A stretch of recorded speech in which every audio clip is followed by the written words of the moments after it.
এদিকে সন্ধ্যার পরেই দলের সকল পদ থেকে আজীবনের জন্য বহিষ্কার করা হলো ফজলুর রহমানকে। কপাল পুড়ল এই নেতার। বিএনপি থেকে শোকজ করলেও ক্ষমা চাননি এই ফজলুর রহমান। অবশেষে বেরিয়ে আসলো তার আসল তথ্য। এবং এই ফজলুরকে তওবা করে মানুষের কাছে ক্ষমা চাইতে হবে এবং জামাত শিবির সহ বাংলাদেশের যেই সকল ছাত্র জনতাকে কটূক্তি করেছে তাদের কাছে ক্ষমা চেয়ে স্যালুট দিতে হবে এই ফজলুর রহমান। আসসালামু আলাইকুম সম্মানিত দর্শক মণ্ডলী, গুরুত্বপূর্ণ কিছু ভিডিওর আপডেট নিয়ে এসেছি যা এই মুহূর্তে ভাইরাল নাটনীয় তোলপাড় সামাজিক যোগাযোগের মাধ্যমে চাঞ্চল্যকর সৃষ্টি হয়েছে। এদিকে সকল দল থেকে বহিষ্কার করলো ফজলুর রহমানকে। চলুন বিস্তারিত না টেনে সম্পূর্ণ ভিডিও দেখে আসি। তওবা করে মানুষের কাছে ক্ষমা চাইতে হবে এবং জামাত শিবির সহ বাংলাদেশের যেই সকল ছাত্র জনতাকে কটূক্তি করেছে তাদের কাছে ক্ষমা চেয়ে স্যালুট দিতে হবে এই ফজলুর রহমানকে। আমি চ্যালেঞ্জ ছুড়ে দিয়ে বলছি, আপনি ক্ষমা না চাইলে এদেশের কেউ আপনাকে ক্ষমা করবে না। এবং এই ফজলুরকে বাংলাদেশের নাগরিকত্ব বাতিল করতে হবে, এই ফজলুরকে বিএনপি থেকে পদত্যাগ করাতে হবে, তাকে বহিষ্কার করতে হবে এবং তাকে জেলের মধ্যে নিতে হবে। কারণ জুলাই বিপ্লব নিয়ে ধান্দাবাজি করার কোনো সুযোগ এদেশের কাউকে আমরা দেই নাই, সেটা কোনো রাজনৈতিক দল করতে পারবে না। আমি আজকের ভিডিওতে আপনাদেরকে চ্যালেঞ্জ দিলাম, উনি পারলে আসুক আমার সামনে। আমি নিশ্চিত করে বলছি এই ফজলুর রহমান বাংলাদেশের বিরুদ্ধে গভীর ষড়যন্ত্রে লিপ্ত, আওয়ামী লীগকে পুনর্বাসনের জন্য গভীর ষড়যন্ত্রে লিপ্ত এবং তার বেতন ভাতা ওই শেখ হাসিনার বিশেষ এজেন্টদের মাধ্যমেই দেওয়া হচ্ছে। বাংলাদেশে চেকাচেকি করবেন না। এ বাংলাদেশে তোমার চেকাচেকির জন্য দেশটা স্বাধীন হয় নাই। ওই চেকাচেকি শেখ হাসিনা করেছিল 16 বছর, কোনো মুক্তি হয় নাই। এ বাংলাদেশে ইসলামী মূল্যবোধের শক্তি থাকবে, এদেশে ধর্মভিত্তিক রাজনৈতিক দল দল করবে, এদেশের মানুষগুলো ছাত্র জনতা জীবন দিয়েছে, তারা নতুন রাজনীতি করবে। তোমার ওই পুরাতন রাজনৈতিক জায়গায় যদি সংস্কার করে টিকতে না পারো তাহলে তোমাদের রাজনীতি করার বিন্দুমাত্র অধিকার নেই। বিএনপিকেও একটা কথা বলি, আওয়ামী লীগ কিন্তু অনেক ইস্যুগুলোকে ইনিয়ে বিনিয়ে কিনিয়ে ভিন্ন লাইনে যাওয়ার চেষ্টা করেছে। বামদের খপ্পরে পড়ে ইনিয়ে বিনিয়ে ফজলু ইস্যু, দেশ বিরোধী যে সকল নেতা আছে তাদের ইস্যুকে ধানা চাপা দিবেন না, তাহলে কিন্তু ওই যে মানে কি বলে ভাঙা শামুকে পাও কেটে যায়, সেই রকম অবস্থা কিন্তু বিএনপির হবে ক্ষমতায় যাওয়ার আগেই। অ্যাডভোকেট ফজলুর রহমান সাহেব কত বড় ধুরন্ত, কত বড় টাউট, কত বড় মিথ্যুক, সেটা আজ আবার প্রমাণ করলেন সাংবাদিকদের সামনে বক্তব্যের সময়। সাংবাদিকরা তাকে প্রশ্ন করেছেন যে আপনি জুলাই বিপ্লবকে কেন কালো শক্তির হাত রয়েছে বলে মন্তব্য করেছেন এবং কালো শক্তি 5ই আগস্ট সংগঠিত করেছে, এই মন্তব্যের জবাব দিন। উত্তরে তিনি বললেন তিনি এ ধরনের কোনো বক্তব্যই দেননি, এটা ইউটিউবের বানানো বক্তব্য, এটা তিনি পূর্ণাঙ্গ শুনতে বলেছেন।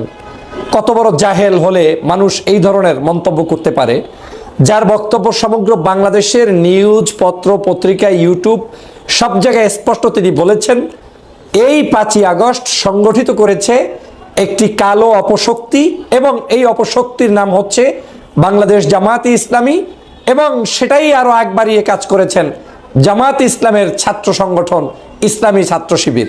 এবং তিনি এই মন্তব্য করেছেন যে সার্জিস হাসনাত এরা সবগুলোই জামাত শিবিরের প্রোডাক্ট হিসেবে এই জায়গায় কাজ করেছেন, তাদেরকে এখন আর নেতা বলা যাবে না, বলতে হবে অভিনেতা। এতখানি লম্বা বিশ্লেষণের পরে উনি আবার জাতির কাছে মিথ্যাচার করছে, এই ধরনের বক্তব্য উনি দেয়ই নাই। তো কত বড় যে মিথ্যুক, কত বড় টাউট, কত বড় বয়োজ্যেষ্ঠ হওয়ার পরেও নিজেকে মুক্তিযোদ্ধার একটা হোলসেলার হিসেবে দাবি করার পরেও তিনি কিভাবে জাতির কাছে এরকম মিথ্যাচার করতে পারেন, আমি তীব্র নিন্দা জানালাম। আমি এতদিন জানতাম লোকটা ব্যবসা করছে, রাজনীতিটাকে ব্যবহার করছে, বিএনপির কাঁধে চড়ে আওয়ামী লীগকে পুনর্বাসন করছে। আজ দেখছি তিনি এই জায়গায় চরম মিথ্যাচারের জায়গায় অবস্থান করছে, যেটা একজন অ্যাডভোকেট কিংবা একজন একটা দলের চেয়ারপারসনের উপদেষ্টা হয়ে এতটা মিথ্যাচার খাটে না। আপনি জাতির কাছে ক্ষমা চান, আপনি জাতির কাছ থেকে নতুন করে তওবা করে তারপর রাজনীতি করুন ফজলুর রহমান। আপনি জনগণের কাছে বলুন আমি ফজলুর রহমান পাগল হয়ে গিয়েছি, ভুলবশত আমার ব্রেন কাজ করে নাই, তাই আমি আপনাদেরকে উল্টাপাল্টা বলেছি। আসলে এই জুলাই বিপ্লব সঠিক ছিল, এই কাজে অংশগ্রহণ করেছে জামাত শিবির, তাদেরকে আমি স্যালুট জানাই। এই ধন্যবাদটা আপনি জাতির কাছে দিয়ে মাপ চান, তাহলেই আপনি পূর্ণাঙ্গ মাপ পাবেন। আপনি মাপ চান যে এই জুলাই বিপ্লব করেছে শহীদ যোদ্ধারা, এই জুলাই বিপ্লব করেছে আহত ব্যক্তিরা, এই জুলাই বিপ্লব করেছে ছাত্র জনতা, সেটা বলে আপনি স্যালুট দেন, আপনি মাপ চান, জনগণ হয়তো আপনাকে মাপ করবে। উল্টো আপনি মাপ না চেয়ে আপনি জনগণকে বিভ্রান্ত করছেন। আমি তো অনেক আগেই বলেছি বিএনপির উচিত ছিল এই লোকটাকে সবার আগে বহিষ্কার করা। শুধু তাকে বহিষ্কার নয়, বাংলাদেশ জাতীয়তাবাদী দলের ছত্র ছায়ায় এসে 5ই আগস্টের পরে যারা যারা আওয়ামী লীগকে পুনর্বাসন করার জন্য অতি দরদ নিয়ে মাঠে নেমেছে, এই সবগুলো ধান্দাবাজকে অতি দ্রুত গ্রেপ্তার করা এবং বহিষ্কার করা উচিত ছিল। রাষ্ট্রের উচিত ছিল তাদেরকে গ্রেপ্তার করা। কেন বলছি এই কথা? আমরা জুলাই বিপ্লবকে করেছি বাংলাদেশের সমগ্র মানুষের অংশগ্রহণের মধ্য দিয়ে। এটা কোনো কালো শক্তি, এটা কোনো অপশক্তি ছিল না, এটা সমগ্র মানুষ প্রকাশ্যে আন্দোলন করেছে। এই জুলাই বিপ্লবে 2000 মানুষ দিবালোকের মতো শহীদ হয়েছে। আবু সাইদ মুগ্ধ, তারা বুক চিতিয়ে দিয়ে তারপরে শহীদ হয়ে গিয়েছে। আর বলছেন অপশক্তি, কালো শক্তি, জামাত শিবির। আপনি বলছেন জুলাই বিপ্লব, ছাত্র জনতা তাদেরকে নেতা বলতে পারবেন না, অথচ এই নেতাদের গুণে আজকের দেশনেত্রী বেগম খালেদা জিয়া সহ বাংলাদেশের সমগ্র রাজনৈতিক দলের নেতারা আজকের কম বেশি জামিন পাচ্ছে, মুক্তি পাচ্ছে, জেল জুলুম থেকে মুক্তি পাচ্ছে। কৃতজ্ঞতা এত দ্রুত মানুষ কেমনে ভুলে যায়? এত দ্রুত মানুষ কিভাবে নেমোখারাম হয়?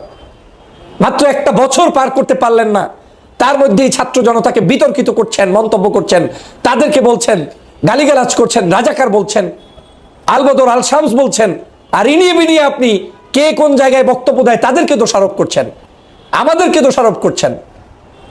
এইসব বিএনপির উচিত এই সকল দুষ্ট লোকগুলোকে দ্রুত আজকের বহিষ্কার করে দেয়া এবং ভালো মানুষ নিয়ে রাজনীতি করা।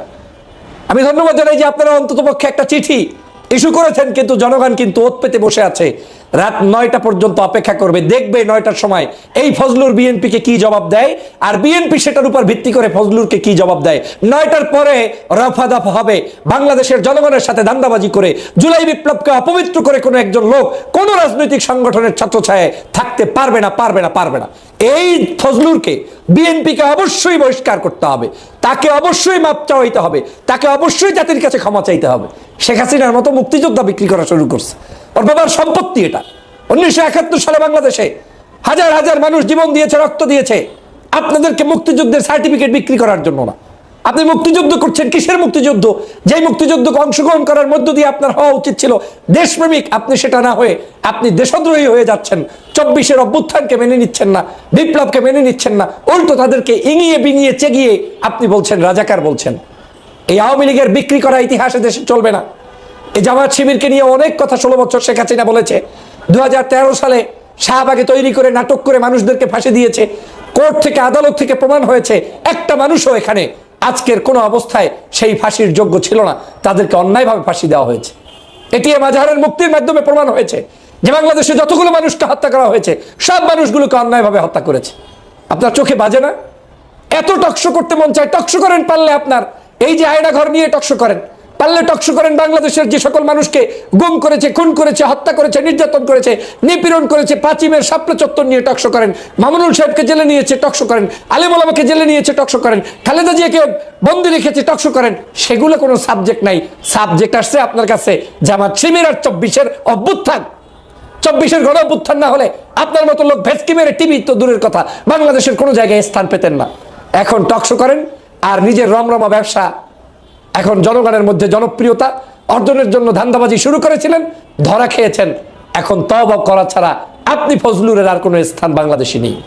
আপনাকে তওবা করতেই হবে এবং এই ফজলুরকে তওবা পরে মানুষের কাছে ক্ষমা চাইতে হবে এবং জামাত শিবির সহ বাংলাদেশের যেই সকল ছাত্র জনতাকে কটূক্তি করেছে তাদের কাছে ক্ষমা চেয়ে স্যালুট দিতে হবে এই ফজলুর রহমানকে। আমি চ্যালেঞ্জ ছুড়ে দিয়ে বলছি, আপনি ক্ষমা না চাইলে এদেশের কেউ আপনাকে ক্ষমা করবে না এবং এই ফজলুরকে বাংলাদেশের নাগরিকত্ব বাতিল করতে হবে, এই ফজলুরকে বিএনপি থেকে পদত্যাগ করাতে হবে, তাকে বহিষ্কার করতে হবে এবং তাকে জেলের মধ্যে নিতে হবে। কারণ জুলাই বিপ্লব নিয়ে ধান্দাবাজি করার কোনো সুযোগ এদেশের কাউকে আমরা দেই নাই। সেটা কোনো রাজনৈতিক দল করতে পারবে না, অন্য যে কোনো ব্যক্তি সাধারণ করতে পারবে না। এই বিপ্লব আমাদের সকলের রক্তে রঞ্জিত একটি বিপ্লব। এই বিপ্লব নিয়ে কটূক্তি করা, ব্যবসা করা, এই বিপ্লবকে নিয়ে ওই স্বাধীনতা যুদ্ধের মতো নতুন করে নাটক সাজিয়ে আপনার যুদ্ধের সময়ের যেই সকল সত্য ঘটনাগুলোকে ধারাচাপা দিয়ে মিথ্যার উপরে আবার নতুন করে বাংলাদেশের মানুষকে বিভ্রান্ত করা যাবে না, যাবে না, যাবে না।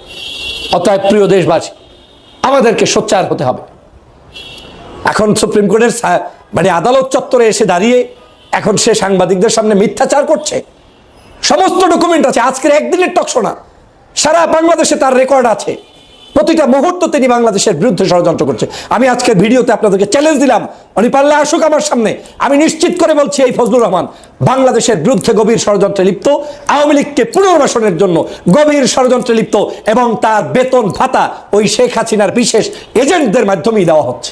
নিশ্চিত থাকেন, দেশপ্রেমিকের কিচ্ছু নাই, যা আসে তাই বলে দিবেন। বাংলাদেশে চেকাচেকি করবেন না। এ বাংলাদেশে তোমার চেকাচেকির জন্য দেশটা স্বাধীন হয় নাই। ওই চেকাচেকি শেখ হাসিনা করেছিল 16 বছর। কোনো মুক্তি হয় নাই। এ বাংলাদেশে ইসলামী মূল্যবোধের শক্তি থাকবে, এদেশে ধর্মভিত্তিক রাজনৈতিক দল দল করবে, এদেশের মানুষগুলো ছাত্র জনতা জীবন দিয়েছে, তারা নতুন রাজনীতি করবে। তোমার ওই পুরাতন রাজনৈতিক জায়গায় যদি সংস্কার করে টিকতে না পারো, তাহলে তোমাদের রাজনীতি করার বিন্দুমাত্র অধিকার নেই। অতএব ছাত্র জনতাকে ভয় দেখাবেন না, শয়তানির জায়গা পাও না ফজলু। এসব ধান্দাবাজি বন্ধ করো। প্রিয় দেশবাসী, আমাদেরকে শক্ত হতে হবে, সোচ্চার হতে হবে। আবার বলছে কি মব জাস্টিস করবে। কে তোমাকে নিয়ে মব জাস্টিস করবে? তোমার বাড়ি ঘরে কে কে করবে? করবেটা কে? কেউ তো খানা দানার ঠেক পড়ে নাই তোমার মতো স্যাঁচা ম্যাচা মানুষ নিয়ে আন্দোলন করে তোমার মব জাস্টিস করবে, মোটেই না। আইন সিদ্ধভাবে তাকে গ্রেপ্তার করতে হবে এবং আইন সিদ্ধভাবে বিএনপি তাকে বহিষ্কার করে প্রমাণ করবে যে বিএনপি এই সকল দুষ্ট লোকদের সাথে নাই। দর্শক মণ্ডলী, সম্পূর্ণ ভিডিওটি দেখলেন। ভিডিওটি নিয়ে আপনাদের মতামত অবশ্যই কমেন্ট সেকশনে রেখে যাবেন। ফজলুর রহমানকে কেন সব দল থেকে বহিষ্কার করা হলো জানতে চাই এনসিপির নেতাকর্মীরা, এমনকি জানতে চাই ছাত্রলীগের নেতাকর্মীরা। চলুন বিস্তারিত দেখে আপনাদের মতামত অবশ্যই এই ভিডিওর কমেন্ট বক্সে লিখে যাবেন। চ্যানেল নতুন হলে চ্যানেলটিকে সাবস্ক্রাইব করবেন এবং পরবর্তী ভিডিওর আপডেট পেতে চ্যানেলের নোটিফিকেশনগুলো অন করে দেবেন। আজকের মতো বিদায় নিচ্ছি, দেখা হবে অন্য কোনো ভিডিওতে। সেই পর্যন্ত সবাই সুস্থ থাকুন, ভালো থাকুন। আসসালামু আলাইকুম ওয়া রাহমাতুল্লাহ।